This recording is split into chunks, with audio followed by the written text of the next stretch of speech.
Good morning সকলকে অনেক অনেক স্বাগত আমার চ্যানেলে। আশা করি আপনারা ভালো আছেন, সুস্থ আছেন।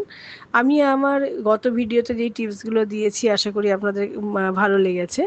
আজ আমি একটা বাচ্চাদের আর কি অটিস্টিক বাচ্চাদের ডেইলি স্কেডিউল নিয়ে কথা বলবো। মানে স্কুল গোয়ার কিডসদের জন্যই বলবো, ধরুন 5 years to 4 years to 8 years এরকম। আর ডেলি শিডিউল এরকম না যে আমি যেটা বলছি সেটাই একদম ফলো করতে হবে, কারণ কি অবশ্যই ডেলি শিডিউল করার আগে বাচ্চার সেন্সরি নিড কী আছে, ল্যাঙ্গুয়েজ ডেভেলপমেন্ট লেভেল কেমন, আন্ডারস্ট্যান্ডিং লেভেল কেমন, বডি ওয়েট কেমন, সব কিছু কিসে ও ইন্টারেস্ট বেশি পায়, সব কিছুই কোথায় অসুবিধা, বিহেভিয়ারে কী অসুবিধা আছে, সব কিছু মাথায় রেখেই করতে হবে। আমি একটা ওভারঅল বলছি আর কি। একটা বাচ্চা যদি আমি ধরে নিই যে 7:30 থেকে 8টার মধ্যে ঘুম থেকে ওঠে, তাহলে অবশ্যই ও আগে টয়লেটে যাবে, তারপরে ব্রাশ করবে, ড্রেস করবে, হেয়ার কম করবে। আর এগুলো যতটা ইন্ডিপেন্ডেন্টলি করানো যায় ততই ভালো।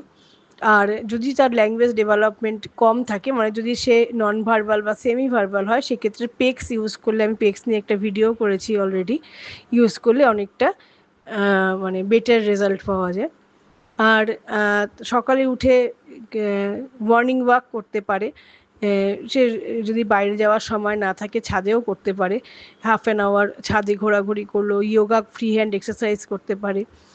আর যদি বাচ্চার যেরকম যদি ইম্পালসিভ হয়, সেক্ষেত্রে স্কুল যাওয়ার আগে সেন্সারি ব্রাশ দিয়ে ব্রাশ করতে পারে, জয়েন্ট কম্প্রেশন নিতে পারে, ভেস্টিবুলার নিড থাকলে সুইং নিতে পারে। কিন্তু সেগুলো অবশ্যই আপনাদের যে মানে অকুপেশনাল থেরাপিস্ট আছে তার সাথে পরামর্শ করেই করবেন, কারণ সবার জন্য এক না এটা। ভুল হয়ে গেলে সেক্ষেত্রে অন্য মানে হিতে বিপরীত হতে পারে।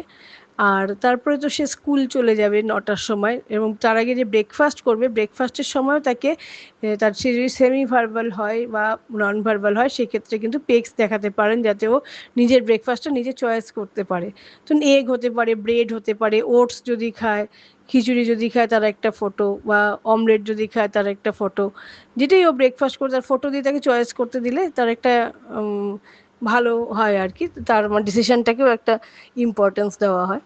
আর তারপরে ও ব্রেকফাস্ট করে স্কুলে চলে গেল, স্কুল থেকে আসার পরে ইভিনিংয়ে একটা ইভিনিং ওয়াক করতে পারে, বা আউটডোর কোনো প্লে অ্যাক্টিভিটি করতে পারে, যেটা যেরকম ও ভালো লাগে, বা সাইক্লিং করতে পারে যদি সাইকেল চালাতে পারে। তারপরে তো অবশ্যই স্টাডি টাইম করতে হবে। স্টাডি টাইমের আগেও আপনি কোনো সেন্সারি ডায়েট, যদি মানে সে কোনো সেন্সারি নিড থাকে যেরকম অটিস্ট বলবে সেরকম দিয়ে দিতে পারেন। তারপরে স্টাডি টাইম থাকবে 1/2 থেকে 1 ঘন্টার মতন, এবং তারপরে আবার ওকে আপনি যদি মানে স্পিচের কোনো কাজ থাকে সেগুলো করতে পারে। তারপরে যদি পাজেল করতে ভালোবাসে করতে পারে, কারণ কি সারাদিন স্কুল করে পড়াশোনা করার পরে একটা রিল্যাক্সের একটা সময় দেওয়া উচিত। এবং তারপরে ডিনারের যে সময়টা আছে, ডিনারেও চয়েস দিতে পারেন পেক্স দিয়ে। এবং বেড টাইমে যদি সম্ভব হয় তাহলে স্টোরি বললে পরে খুব ভালো, স্টোরি বুকস, ওর আন্ডারস্ট্যান্ডিং লেভেল অনুযায়ী স্টোরি বুকস থাকবে এবং সেখান থেকে স্টোরি বলতে পারেন। এটাই মোটামুটি ডেলি রুটিন আর কি, ফলো করতে পারেন। আর তাছাড়া তো আমি বললামই, অটিস্ট, স্পিচ থেরাপিস্ট সবাই, তারপরে স্পেশাল এডুকেটার তারাও যেরকম বলবে আর কি, সেই অনুযায়ী সেই অনুযায়ী হবে। এটা একটা আমি ওভারঅল একটা আইডিয়া দিলাম আর কি। আর যদি ভিডিওটা ভালো লাগে লাইক, শেয়ার অ্যান্ড সাবস্ক্রাইব করবেন। ভালো থাকবেন।